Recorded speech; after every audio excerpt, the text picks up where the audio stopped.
Hoy emprenderemos un viaje para conocer a una de las mujeres más extraordinarias de la historia, cuyos asombrosos méritos en ciencia y filosofía no lograron salvarla de los tiempos tumultuosos en que vivió.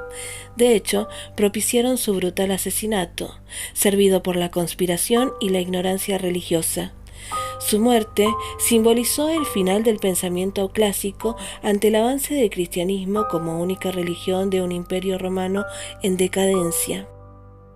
Hipatia de Alejandría fue la mártir de la ciencia, una luz en el horizonte del conocimiento apagada por la intolerancia.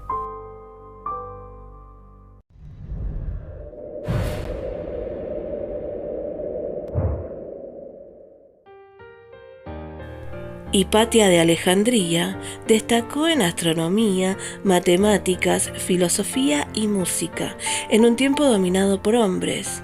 Es la primera mujer de la que se tenga constancia hiciera importantes aportes al mundo de la ciencia. Los historiadores discuten el momento de su nacimiento, que pudiera ser en torno al 355 o el 370 de nuestra era. Pero antes de adentrarnos en la biografía de esta brillante mujer, es menester situarnos en el contexto histórico. Nos encontramos en el siglo IV, que sobresalió durante su primera parte por el dominio de Constantino el Grande, quien fue el primer emperador romano en convertirse al cristianismo. Es también llamado el siglo de los padres de la Iglesia. En 313 se oficializa el cristianismo y más tarde, entre 380 y 391, se prohíbe cualquier otra religión o culto pagano, con lo cual comienza el irrefrenable poder de la Iglesia y los cristianos pasan paulatinamente de perseguidos a perseguidores. Así empieza a vivirse un ambiente de hostilidad para los paganos que llega a volverse extremadamente violento y hasta vandálico. Aunque también es cierto que a pesar de los edictos que prohibían en teoría los cultos, en la práctica su aplicación muchas veces era local y dependía del criterio de los gobernadores, algunos de ellos aún simpatizantes del paganismo, con lo que en muchas ocasiones se aplicaron solo parcialmente. La transición a la nueva religión oficial fue paulatina. Sin embargo, los cristianos animaban al emperador a llevar a cabo medidas más extremas en su celo por acabar con el paganismo. Y cito al escritor converso Julio Fírmico Materno: el paganismo, muy santos emperadores, debe ser totalmente destruido y suplantado, y sancionado por los más severos edictos, con el fin de que la ilusión mortal de la presunción no continúe tiñendo al mundo romano. Cuán afortunados sois que Dios, cuyos agentes sois, ha reservado para vosotros la destrucción de la idolatría y la ruina de los templos profanos. Respecto al vandalismo cristiano, sabemos que Constancio, hijo de Constantino el Grande, tuvo que tener conocimiento de los destrozos y saqueos que realizaban los cristianos en muchos templos antiguos, sobre todo en Oriente. Y de hecho, estas acciones fueron toleradas durante un tiempo por el emperador, aunque estos saqueos tomaron tal dimensión que obligaron a Constancio y su hermano Constante a emitir una ley que protegía los templos situados fuera de las murallas de las ciudades. Esta ley no debió tener el efecto deseado, puesto que Constancio tuvo que emitir otra ley que multaba a quienes vandalizaban y ponía bajo el cuidado de estos monumentos y tumbas a los sacerdotes paganos. Como mencionamos anteriormente, existe cierto conflicto respecto al año del nacimiento de Hipatia. Sabemos que lo hizo en Alejandría, la capital de Egipto en ese momento. La principal fuente de información sobre ella es su discípulo Sinesio de Cirene, quien nació en el año 368. Este dato pone en duda entonces que la propia Hipatia naciera en el 370 y tuviera prácticamente la misma edad que su alumno. Además, en sus epístolas, Sinesio refiere el gran prestigio social de su maestra, por lo que se cree que debía ser mayor, y postulan su nacimiento alrededor del 355. En cualquier caso, lo que sí sabemos es que vino al mundo durante el siglo IV, en un momento histórico en el que el debate científico acerca de la posición de la Tierra en el universo era uno de los temas principales de estudio y discusión.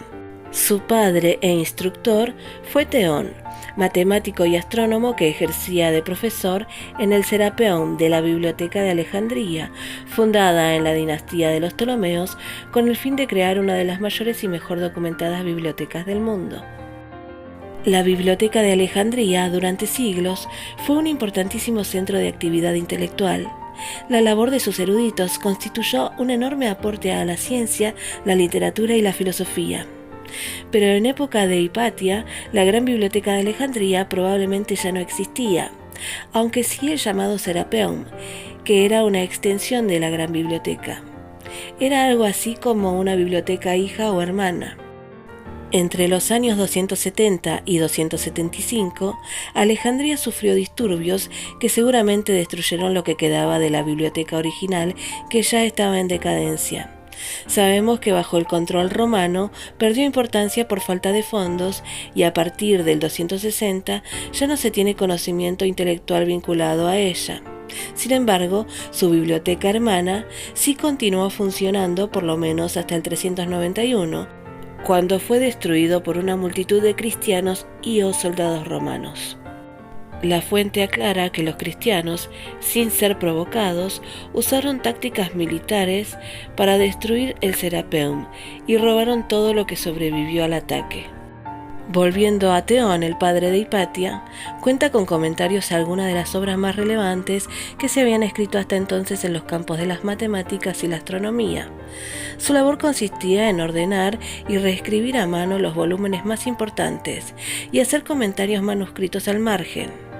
En matemáticas, Teón profundizó en los elementos de Euclides, que era la base de la geometría en la antigüedad y lo seguiría siendo hasta el siglo XIX. En su revisión de esta obra mencionó a Hipatia como discípula y asociada, lo que podría indicar que la elaboraron juntos. En lo que se refiere a Hipatia, escribió el comentario de la aritmética de Diofanto, uno de sus matemáticos favoritos, que dio un impulso decisivo al álgebra con la creación de unos signos matemáticos que simplificaban y agilizaban las operaciones y los cálculos. El texto de Hipatia permitió que el trabajo del científico se diese a conocer. También se interesó por Apolonio de Pérgamo, ya que la geometría de las figuras cónicas introducidas por este le resultaba crucial para el posicionamiento de los cuerpos celestes. Hipatia también llevó a cabo un análisis matemático de los movimientos de los astros descritos por Ptolomeo en las tablas o canon astronómico. Sabemos, gracias a los escritos de sus discípulos, que confeccionó un planiferio celeste y un hidroscopio para pesar los líquidos. Diversas fuentes, como el cronista eclesiástico arriano Filostorgio, Eusequio y Damasio, señalan que Hipatia destacó por encima de su padre en talento y logros científicos y que a la muerte de éste siguió sus investigaciones sin disponer de colaboradores. A partir de las cartas de Cinesio, podemos situar a Hipatia dentro de la escuela neoplatónica cuyas ideas parten de los pitagóricos, una sociedad científica que basaba su sistema de pensamiento en la contemplación y el descubrimiento del cosmos, palabra que crearon ellos mismos, como un universo ordenado por unas leyes cognoscibles. La naturaleza era numérica. El número era el responsable de la armonía, el principio divino que gobernaba la estructura de la totalidad del mundo. Platón fue uno de los filósofos que recogió las ideas de los pitagóricos. Las matemáticas y la ciencia política fueron temas centrales en la obra y la academia de Platón. Su filosofía se basaba especialmente en la creencia que las ideas son más reales que el mundo material que nos rodea. La corriente neoplatónica que siguió Hipatia era heredera de esta línea de pensamiento, de la que el principal representante es Plotino. Según los neoplatónicos, el principio de todo lo existente es la unidad absoluta, lo uno, llamada realidad suprema o gran vacuidad, de la que surgen todas las demás realidades por emanación. El primer ser emanado del Uno es el Logos, llamado también verbo o inteligencia, que contiene las ideas de las cosas posibles. Después, la inteligencia engendra el alma como idea, principio de movimiento y de la materia. El Uno, la inteligencia y el alma son las tres hipóstasis de la tríada neoplatónica. Durante la vida de Hipatia, la escuela de Alejandría transmitió esta doctrina filosófica con el espíritu integrador pitagórico. No separaba a los estudiantes según su religión. Los alumnos de Hipatia eran un modelo de diversidad cultural, religiosa y ética, lo cual atraía a intelectuales de diferentes partes del mundo que acudían a la ciudad para formarse sobre diferentes concepciones filosóficas y científicas. Según las cartas de Cinesio, las clases eran diálogos en los que ella discutía con los alumnos sobre filosofía, matemáticas, astronomía, ética y religión. Aunque vale decir que no formaban parte de las clases de Hipatia ni las mujeres ni las personas de clases sociales bajas, según el régimen establecido en la época. Lamentablemente no llegó a nuestros días ninguno de los trabajos de Hipatia. Sin embargo, los conocemos de forma indirecta por escritores contemporáneos y sus alumnos. En cuanto a su vida personal, el desconocimiento es mayúsculo. Una de las muchas leyendas inventadas es su matrimonio con el filósofo Isodoro y su culto a los dioses paganos. No existe ninguna prueba de que fuese seguidora de ningún dios. Al contrario, siempre se manifestó en una postura racional frente a la tradición helena y se mantuvo al margen de las continuas disputas entre paganos y cristianos que tenían lugar por aquel entonces en Alejandría. También se cree que decidió no casarse para dedicar su vida al estudio.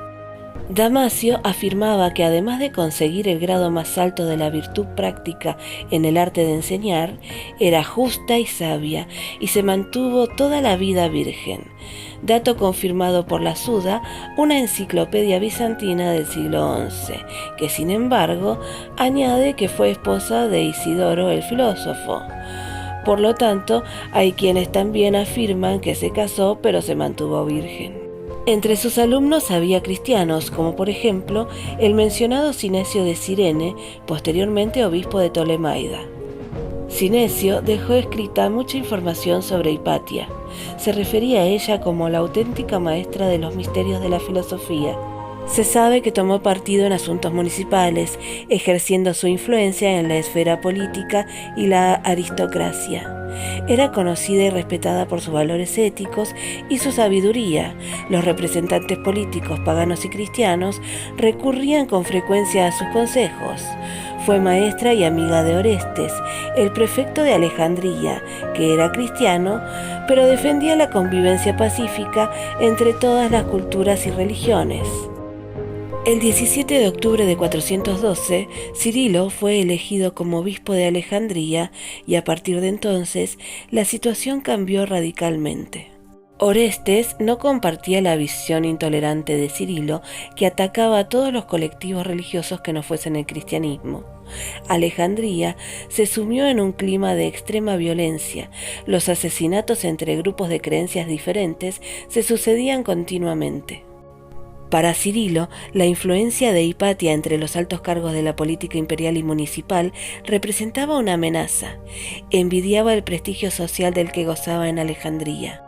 Por ello, decidió iniciar una campaña de desinformación en su contra, presentándola como una bruja peligrosa, entregada a la magia, que había embrujado a Orestes para enfrentarlo a los cristianos, entre los cuales la filósofa creaba ateos.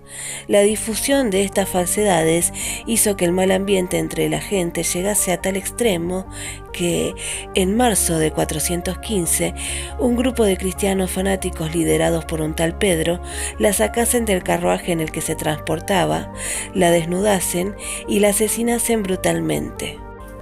A continuación, el testimonio de Sócrates Escolástico, historiador cristiano coetáneo de Hipatia. Cayó víctima de las intrigas políticas que en aquella época prevalecían.